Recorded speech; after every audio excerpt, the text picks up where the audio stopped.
Nessa aula a gente continua com a discussão sobre base e vamos introduzir a noção de dimensão de um espaço vetorial. Então, só para relembrar, o que é uma base em um espaço vetorial V? Bom, uma base é um conjunto, né? É um subconjunto do espaço vetorial, portanto formado por elementos de V. Mas não é qualquer conjunto, né? É um conjunto que tem duas propriedades. Ele é Li e ele gera o espaço vetorial V. Então, isso é uma base. Né? Qualquer conjunto com essas duas características, né, é uma base. Agora, a gente vai limitar quase sempre, em particular nessa aula, a gente vai limitar o espaço vetorial a um espaço que seja finitamente gerado. Isso significa, então, que qualquer conjunto gerador para o espaço vetorial V é composto por um número finito de elementos. Então, a gente vai restringir, né, vou deixar uma observação, V é finitamente gerado. Muito bem. Então, a primeira coisa que a gente precisa deixar claro é o seguinte, que qualquer base no espaço vetorial finitamente gerado tem o mesmo número de elementos. Em um espaço vetorial finitamente gerado tem o mesmo número de elementos. Então, esse é o primeiro fato importante, né? Aqui a gente está restringindo, né? V finitamente gerado. Bom, esse é o primeiro fato importante que a gente vai ter que ter em mente e que é crucial para a definição de dimensão. Então, vejam, como é que a gente pode entender isso? Como que a gente pode ver isso nesse contexto? Suponha que você tivesse duas bases. Então, vamos escrever assim, escrever uma prova para esse teorema. Suponha que você tem duas bases com quantidades distintas de elementos. Então, você tem, por exemplo, uma certa base B, que é uma certa coleção de elementos de V, com N elementos, nesse caso, né? Então, um conjunto gerador LI, e outro, vou chamar de B', com outros elementos, possivelmente, em quantidade distinta. Por exemplo, WE. Então, são bases de um certo espaço vetorial V, né? E eu quero mostrar que eles têm o mesmo número de elementos. Então, vamos começar com a base B. Bom, como B é uma base, eu sei que ela gera todo o espaço vetorial V, né? Combinações lineares de elementos de B produzem qualquer elemento em V. Agora, a gente viu na aula passada que se eu tenho qualquer conjunto, né, com mais de N elementos, né,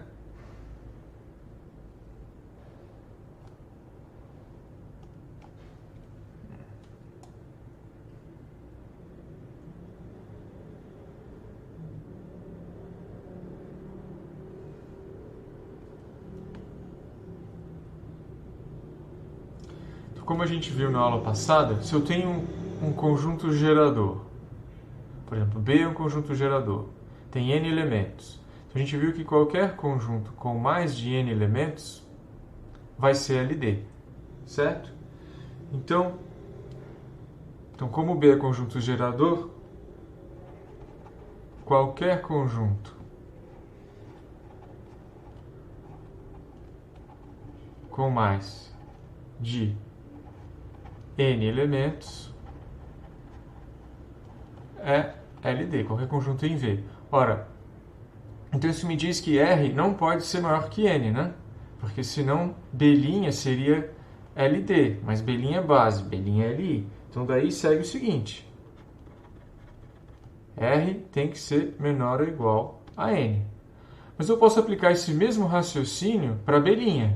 Não, B' é conjunto gerador, tem R elementos, qualquer conjunto com mais de R elementos, portanto, seria LD.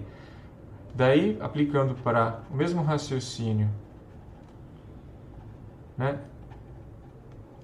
Esse mesmo raciocínio para a base B', a gente deduz o quê? Dessa vez que N tem que ser menor ou igual a R. Ora, eu tenho então tanto R menor ou igual a N, quanto N menor ou igual a R, daí resulta que R tem que ser igual a N. Ou seja, B e B', por serem bases, precisam ter o mesmo número de elementos. E essa é a ideia que a gente precisava para definir o que é a dimensão de um espaço vetorial.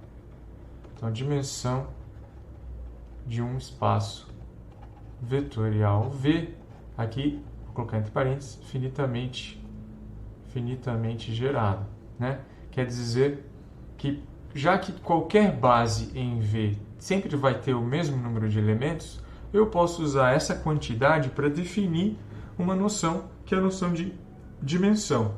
Então, a gente vai dizer justamente isso, que a dimensão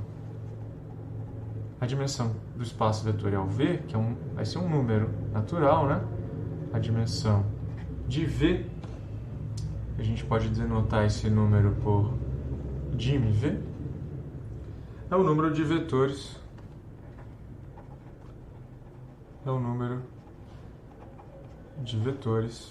em qualquer uma de suas bases.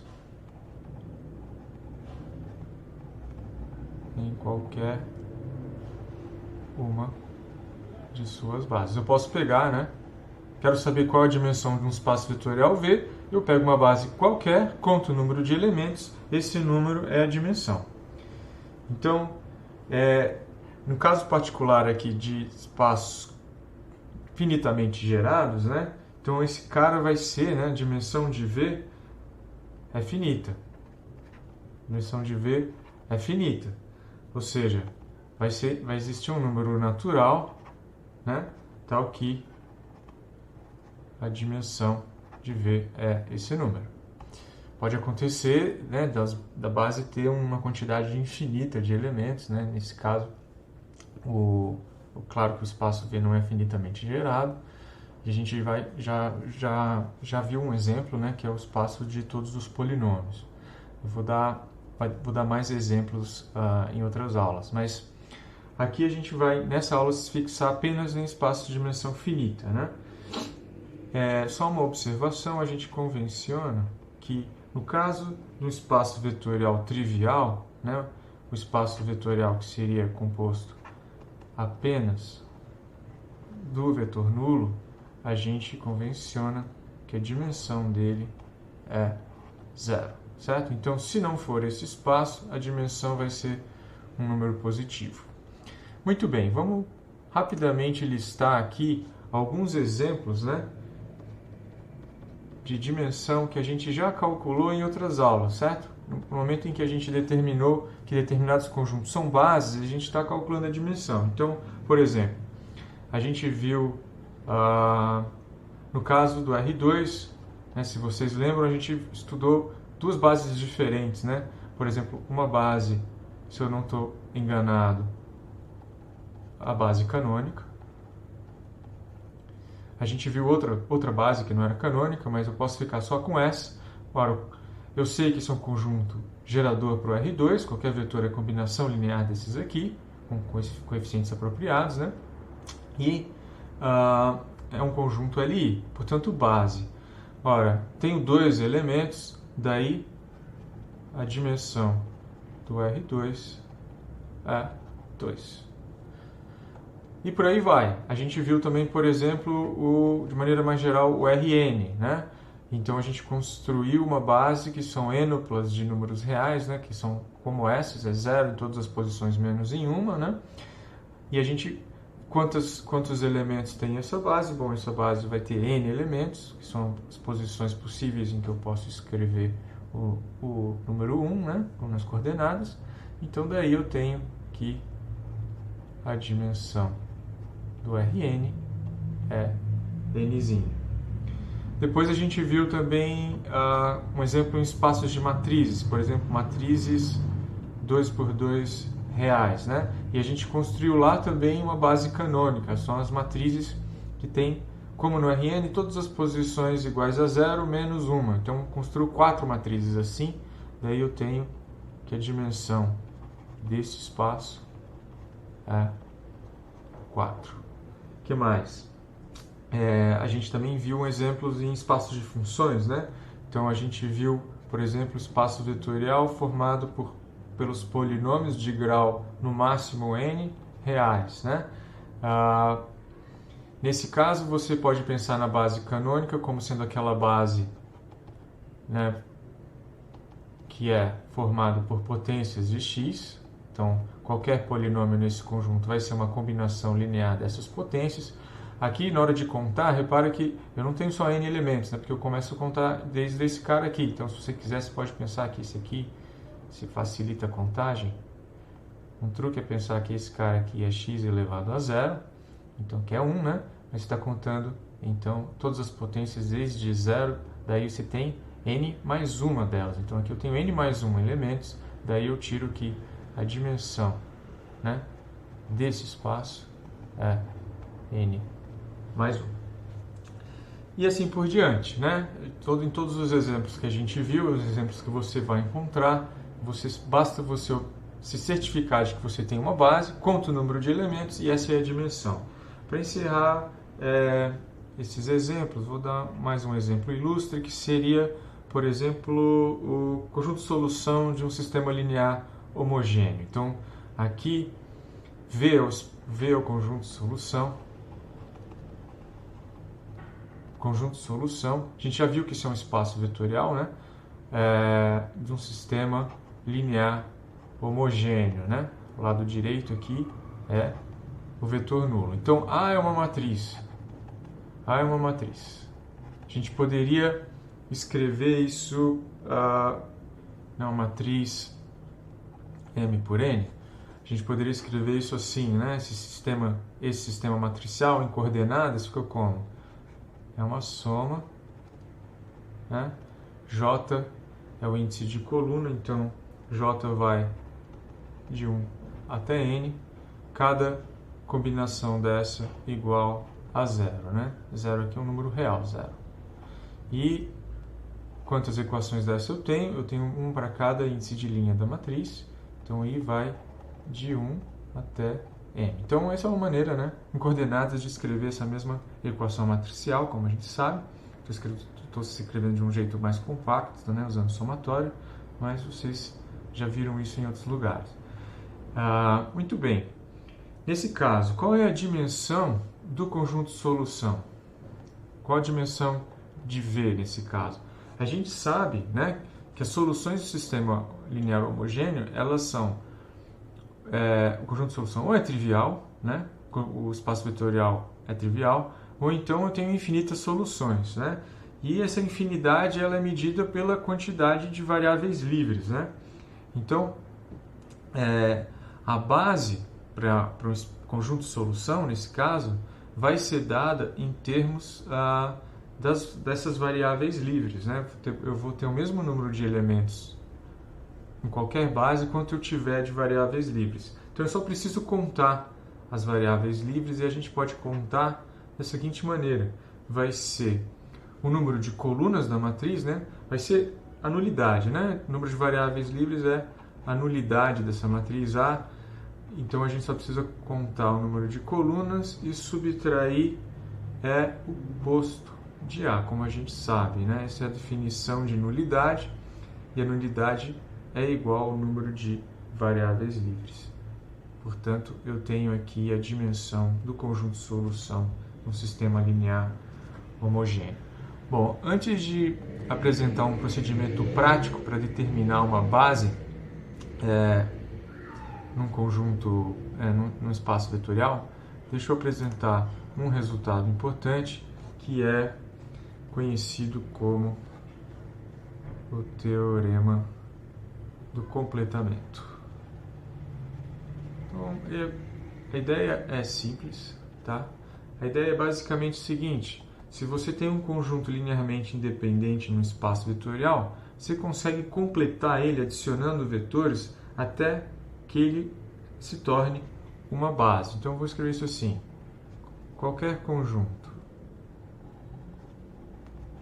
Li de um espaço vetorial V que é finitamente gerado, tá? Finitamente gerado pode ser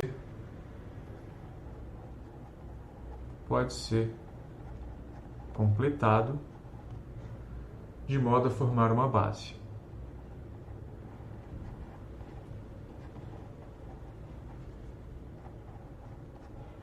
Então, é muito simples, né? A ideia a gente pode escrever mais ou menos assim. Suponha que você tem um espaço vetorial V, né? Finitamente gerado. Então, com dimensão finita, vamos supor n, né? Então, n é um número natural. E você tem também um conjunto, vamos chamar de W, um certo conjunto com, sei lá, R elementos, tá? E esse conjunto é Li. Então, vamos supor que R é menor ou igual a N. Ok? Li. Muito bem. Então, vão existir, o que o teorema está dizendo vão existir N menos R vetores que estão em V, né? Vamos chamar, por exemplo, de V, R mais 1, etc. até Vn, tais que, se a gente tomar agora o conjunto que é W união com esses vetores, ou seja, conjunto de todos os vetores V de 1 até N, eu tenho um conjunto Li, certo? Nesse caso em particular, como esse conjunto tem N elementos e é Li, ele é base, tá? Então esse é o conteúdo importante desse teorema. Vamos ver como isso funciona. De V tem N elementos, a gente está aqui, eu fixei, né, como V é finitamente gerado, a dimensão dele é finita, eu estou fixando a dimensão dele. Então a dimensão é N. Então qualquer base vai ter N elementos, já que a dimensão é N, certo? Por definição. Então eu sei o seguinte: não é possível ter nenhum conjunto ali com mais de elementos. Por que isso é verdade? Não é possível obter nenhum conjunto Li com mais de N elementos. Então isso aqui é crucial. Por que isso acontece, né? A gente sabe que a base é um conjunto gerador. Se você pegar um conjunto gerador que tem N elementos e aumentar o número de elementos, acrescentar 1, ele deixa de ser linearmente independente, ele passa a ser linearmente dependente. Ora, então você já não tem mais um conjunto Li, certo? Se você pega um conjunto gerador e acrescenta um elemento, você deixa de ter um conjunto Li. Então isso diz para mim que eu posso proceder da seguinte maneira: eu saio de W, eu vejo se ele é conjunto gerador, para ver. Se não for, se for conjunto gerador Li, é base, paro, não preciso fazer mais nada. Mas se não for, eu pego um elemento que não está no espaço gerado por W. Ele está em V, mas não está no espaço gerado por W. E acrescento ao conjunto. E verifico se W é Li ou LD. Verifico se W é base ou não. Se for base, eu paro. Se não, eu procedo de novo, da mesma maneira. Eu continuo pegando um elemento que não está no conjunto gerador de W, acrescento e vou procedendo dessa maneira até completar N elementos. Eu não posso ter mais de N elementos nesse caso, porque eu não vou poder formar uma base, né? Eu vou ter um conjunto LD, certo? Então esse é um processo que para em algum momento. Então eu vou deixar assim em palavras. Espero que vocês tentem escrever isso que eu falei para ficar um pouco mais sólido, certo? Mas a ideia é basicamente essa. Então, a gente simplesmente vai acrescentando elementos a esse conjunto W até que a gente obtenha um conjunto Li com N elementos, que é uma base. Então, o que a gente conclui dessa brincadeira é o seguinte: qualquer conjunto Li com N elementos é uma base, né? É uma base de V. Então isso é uma conclusão, né? Se quiserem um lema que sai desse teorema. Porque eu sei que eu posso completar qualquer base, qualquer conjunto Li até obter uma base, e esse conjunto não pode ter mais de N elementos. No momento em que eu atinjo N elementos, eu tenho um conjunto gerador Li, portanto, uma base para V, certo? Eu não vou ter mais elementos para acrescentar a W, já que ele já vai estar gerando todo o espaço, né? É a ideia que está aqui antes, né? Que esse processo termina quando você atinge N elementos no conjunto que a gente está construindo. Muito bem. Então agora, né, para você identificar uma base, se você sabe a dimensão de V, nesse caso eu sei que a dimensão de V é N, né, eu poderia voltar aqui nesses exemplos e pensar, olha, eu já sei que a dimensão, vou pensar agora de forma diferente, né?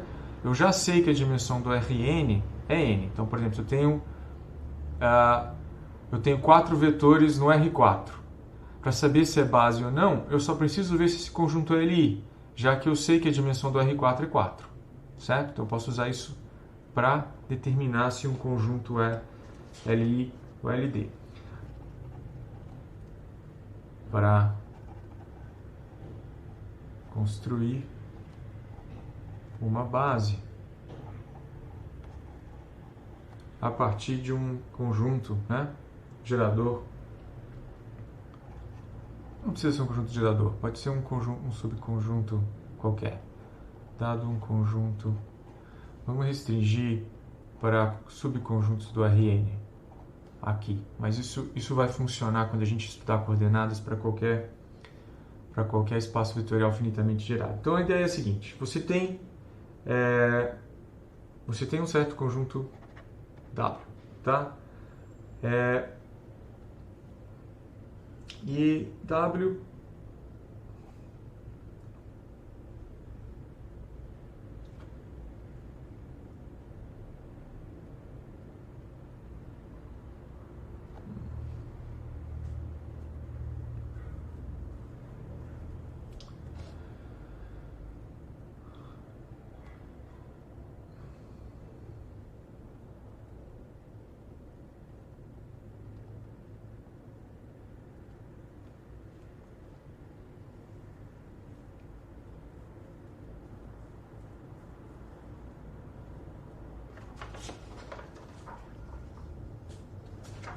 Então, agora vamos ver um procedimento prático de como obter uma base.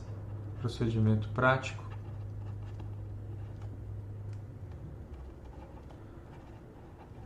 Para obter uma base de um conjunto, um subespaço, né? Esqueci, de um subespaço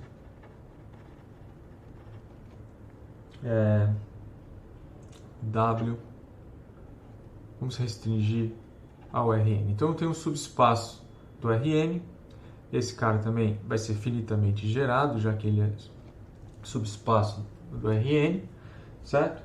E vamos supor que ele é gerado por uma certa quantidade de conjuntos de elementos, por exemplo, W de 1 a R. Muito bem. Princípio aqui R é menor ou igual a N, poderia ser N também, né? Então eu tenho um certo conjunto subespaço, né? Um espaço vetorial W, subespaço do Rn, e ele é gerado por R elementos. Então combinações lineares desses elementos produzem qualquer elemento em W. Aí eu quero, a partir desses R elementos, obter um conjunto Li, porque em princípio esse conjunto pode ser LD, né? Ele pode ser um conjunto gerador LD. Então eu vou ter que, de alguma maneira, né, reescrever esse conjunto com um número menor de elementos para que ele fique LI. Se ele é LD, algum desses elementos é a combinação linear dos demais, então eu preciso identificar essas combinações lineares. Então, para isso, existe um procedimento simples, né, que é o escalonamento. O escalonamento resolve tudo em álgebra linear, o que parece, né? Para justificar o uso do escalonamento, né, vou fazer só uma observação, que é a seguinte: existem operações que a gente pode fazer sobre esses vetores que não vão mudar quem é W, né? Não vão mudar o espaço gerado. Então vocês podem se convencer, por exemplo, que se eu pegar, vamos supor que eu tenho com esse conjunto W gerado por W1, etc, WR. Vou escrever ele assim: W1, W2, por exemplo, WI, tem mais até um elemento qualquer WJ, até WR. Então, W é gerado por todos esses elementos. Se eu simplesmente trocar de lugar esses dois I e J, né, e obter um outro conjunto gerador, só que tem a única diferença é que os elementos I e J foram permutados, claramente eu não vou ter qualquer efeito sobre quem é o espaço W. O espaço W continua sendo combinação linear dos mesmos elementos, né? Tudo que está acontecendo é que você está trocando aí, talvez, os coeficientes da combinação linear, né? De WI e WJ, mas continua sendo o mesmo W. Outra observação, na mesma linha, é a seguinte: você pode escrever W assim, por exemplo. Ele pode ser uma combinação linear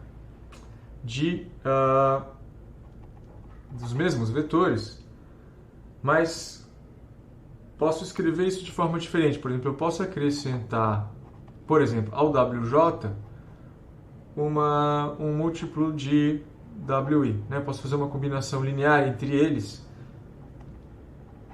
e não vou mudar quem é o espaço gerado. Então, o espaço gerado é a combinação linear desses vetores. Se eu faço combinações lineares aqui dentro, eu vou continuar podendo obter, vou obter o mesmo conjunto, né? Não vai ter nenhuma diferença. Você pode se convencer disso também, por exemplo, pega de um jeito simples, pega W, por exemplo, um conjunto gerado por dois elementos, né? E aí você, por exemplo, supõe que você tem um certo elemento U que está em W, então U vai ser uma combinação linear desses dois elementos, certo? Então, por exemplo, alfa1, W1, alfa2, W2. Então, U é uma combinação linear dos elementos de W. Ora, eu posso escrever essa combinação linear de uma maneira diferente, né? Eu posso, por exemplo, só pegar e somar e subtrair o mesmo número. Por exemplo, vou somar e subtrair alfa2, W1 e subtrair alfa2, W1. Então, alfa1, alfa2 e alfa são números reais, são coeficientes aqui. Agora, eu somei e subtraí o mesmo vetor, esse aqui é o vetor nulo, né? Então, eu posso escrever isso de uma forma diferente, né? Eu vou fatorar, por exemplo, alfa1 menos alfa2, vou fatorar aqui o W1. E o W2, eu posso fatorar o alfa2 aqui para ficar com o seguinte: vai ser W2 mais alfa W1. Ora, o que está aqui é um número, né? Eu vou chamar de beta. Então, eu tenho beta W1 mais um outro coeficiente, alfa2, que multiplica W2 mais alfa W1. Então, vejam, o mesmo vetor U, que foi escrito como combinação linear de W1 e W2, agora pode ser escrito como combinações lineares de W1 e W2 mais alfa W1, né? Então, eu obtenho mesmo todo o conjunto W, né? Então, esse conjunto tem que ser igual a esse aqui. Não importa se eu tomei uma combinação linear ou não, eu vou sempre obter o mesmo conjunto W. Bom, e por último, né, o que encerra, então, tudo isso aqui é para justificar as operações sobre as linhas, né, no escalonamento. Então, eu posso fazer aquelas três operações sobre as linhas que eu não vou mudar, né, quem é o conjunto quem é o conjunto gerado pelas linhas, né? pelos vetores que estão nas linhas da matriz. Então, muito bem. E agora, se eu pego, por exemplo, eu estou com todos esses vetores aqui, W1, WR, e eu ponho eles numa matriz. Então eu coloco eles nas linhas de uma matriz. E faço escalonamento. Eu vou obter novos vetores, né? Por exemplo, o 1, o 2, etc. O R. São os vetores, né, que estão na forma escalonada. Então, são os vetores nas linhas de uma matriz na forma escalonada reduzida.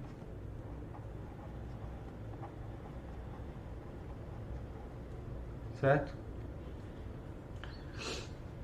E o que a gente pode dizer, né? Vamos supor que eles são todos não nulos, né? Vetores, vou colocar aqui, não nulos. Então, esse conjunto é LI.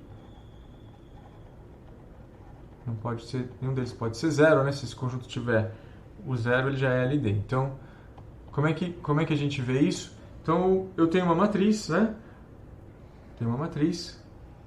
E o que eu fiz foi escalonar até obter nas linhas da matriz, né, alguma coisa assim. Então, aqui eu tenho o pivô da primeira linha, embaixo dele 0. Aí eu tenho, por exemplo, o pivô da segunda linha, pode estar um pouco mais para a direita. E também embaixo dele 0. E assim por diante. Na terceira linha, né, eu preciso também ter um pivô aqui, 0 embaixo dele e assim por diante, né? Estou escrevendo a matriz na forma escalonada. Então, reparem que se você, por exemplo, pegar o 1, ele não pode ser combinação linear de nenhum outro vetor que está abaixo dele, porque todos eles têm 0 na primeira posição. Então não tem como eu tomar combinações lineares do restante para obter um vetor que tem primeira coordenada não nula. E isso vale para todos os outros, né? Se você pegar, por exemplo, o segundo vetor, ele não pode ser combinação linear de nenhum dos vetores que está abaixo dele, já que todos eles têm 0 aqui na terceira posição. E da mesma forma, eu não consigo escrever ele como combinação linear de quem está em cima, porque eu não consigo anular, né, essa posição, por exemplo, que é diferente de 0. Então eu nem preciso considerar a forma escalonada reduzida, né? Eu posso fazer só a eliminação de Gauss, chegar nessa estrutura triangular, né, de escadinha, na verdade, e eu já sei que esse conjunto é LI. Então, por exemplo, eu vou pegar, vamos fazer um caso particular. Por exemplo, eu vou pegar um certo subconjunto do R4. Por exemplo, W é o subconjunto, né, o subespaço do R4, que é formado por 3 vetores. Então, primeira observação, o R4 aqui tem dimensão 4, né? A gente sabe que tem dimensão 4. E eu tenho um conjunto gerado por 3 vetores. Obviamente, esse subespaço é próprio, né? Ele não pode ser todo o Rn, porque se fosse um conjunto gerador para o Rn, teria que ter pelo menos 4 elementos. Agora, a pergunta é, esse conjunto é LI ou LD? Me dá uma base para W, né? Eu quero obter uma base para esse conjunto W. O que eu faço? Eu vou pegar esses vetores e vou colocar nas linhas da matriz. Então eu coloco as coordenadas deles nas linhas da matriz, de uma matriz, né? E o que a gente faz? Bom, a gente vai fazer a eliminação gaussiana. A gente vai realizar operações sobre as linhas, né? Basicamente, a gente vai multiplicar uma linha por um número, multiplicar uma linha por um número e somar a outra, ou permutar linhas, né? As 3 operações sobre as linhas. E isso não vai mudar quem é o conjunto gerado, né? Quem é W? O espaço gerado por esses novos elementos. E quando você fizer o escalonamento, vão mudar os vetores, certo? Então, você completa o escalonamento aqui, você vai obter algo assim. 1, 0, 1, 2 no primeiro. Eu não sei como isso foi feito. Alguém fez escalonamento para obter a matriz na forma reduzida, né? Não está totalmente reduzida porque eu não eliminei. Ah, sim, tá na forma. Aqui está na forma escalonada reduzida. Então vocês veem que se você pegar as linhas não nulas, o primeiro elemento é 1, abaixo eu tenho 0 e acima também, certo? Então a coluna onde está o pivô é 0. O que mais? As linhas nulas estão ao final. Então vejam, esses 3 vetores se tornaram outros 3 vetores. E a afirmação que eu estou fazendo é que esses 3 aqui também geram o mesmo espaço, ou seja, W é gerado agora por vetores distintos. Eu estou até incluindo o vetor nulo. Então, W continua sendo o mesmo conjunto, agora gerado, peguei novos elementos no R4 para escrever W. Eu sei que esse conjunto é LD porque ele contém o vetor nulo, certo? Trivialmente, qualquer conjunto que contém o vetor nulo vai ser LD, porque ele pode ser, você pode obter uma combinação linear não nula desses elementos, né, com coeficientes não nulos, de forma a obter o vetor nulo, certo? Se isso não está claro para você, pensa um pouquinho e tenta escrever essa combinação linear. Agora, se eu tirar o vetor nulo, o que eu tenho nesse exemplo? Então, eu vou tirar o vetor nulo. Eu vou obter um conjunto com 2 elementos. Esse conjunto LI, bom, claramente LI, porque nenhum deles é múltiplo, né, do outro. Eu não posso escrever o primeiro como múltiplo do segundo. E isso vem do fato, né, da matriz na forma escalonada reduzida ter essa estrutura aqui, né? Ela tem essa estrutura.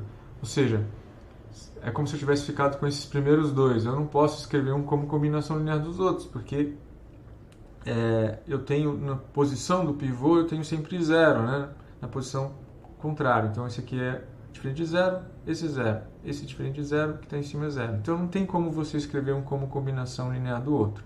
Daí, a gente sabe que esse conjunto com 2 elementos é LI e ele gera W. Portanto, ele é base, né? Esse da direita aqui é base para W, né? O conjunto formado por esses 2 elementos é base para W. E você pode usar esse algoritmo, né, de eliminação gaussiana para obter base para qualquer subespaço, né, do Rn. Depois a gente vai ver que, na verdade, isso se estende para qualquer espaço vetorial finitamente gerado quando a gente fizer a discussão sobre coordenadas. Bem, e a gente obteve uma base para W, mas e se eu quisesse obter uma base para o R4 a partir dessa base para W? Ou seja, vamos tentar aplicar o teorema do completamento nesse caso. Então eu tenho um subespaço vetorial do R4 e eu tenho uma base, né? Eu vou chamar de B', que é uma base para W. Certo? Então essa é base de W, como a gente determinou agora há pouco. Então eu tenho uma base para W. Isso é um conjunto LI, né? Eu tenho um conjunto LI no R4 que só tem 2 elementos. Para eu obter uma base do R4 a partir desse conjunto, segundo o teorema do completamento, o que a gente teria que fazer? Completar essa base com elementos que não estão no conjunto gerado por B', ou seja, que não estão em W, mas que estão no R4, até a gente obter um total de 4 elementos. Né? Então, a base do R4 tem que ter 4 elementos. Ora, o que você pode fazer? Que elementos você poderia acrescentar aqui? Ora, uma base natural aqui, que eu poderia acrescentar, por exemplo, vou continuar com esses aqui, certo? Se eu acrescentar, por exemplo, esse elemento, claramente ele não está no conjunto gerado por esses dois. Não tem como obter esse terceiro elemento a partir de combinações lineares desses dois aqui, certo? Porque qualquer combinação linear desses dois elementos que estão antes vão conter posições não nulas nas primeiras duas posições. E esse cara tem as primeiras duas posições, as primeiras duas coordenadas nulas. Então, esse conjunto com 3 elementos LI, eu vou colocar mais um. Ora, de novo, esse terceiro elemento que eu acrescentei não é combinação linear dos... Esse quarto elemento, né? Não é combinação linear dos 3 anteriores. Portanto, esse novo conjunto que eu obtenho é LI, né? E, como tem 4 elementos, ele é base do R4. Não é a base canônica, mas é uma base para o R4.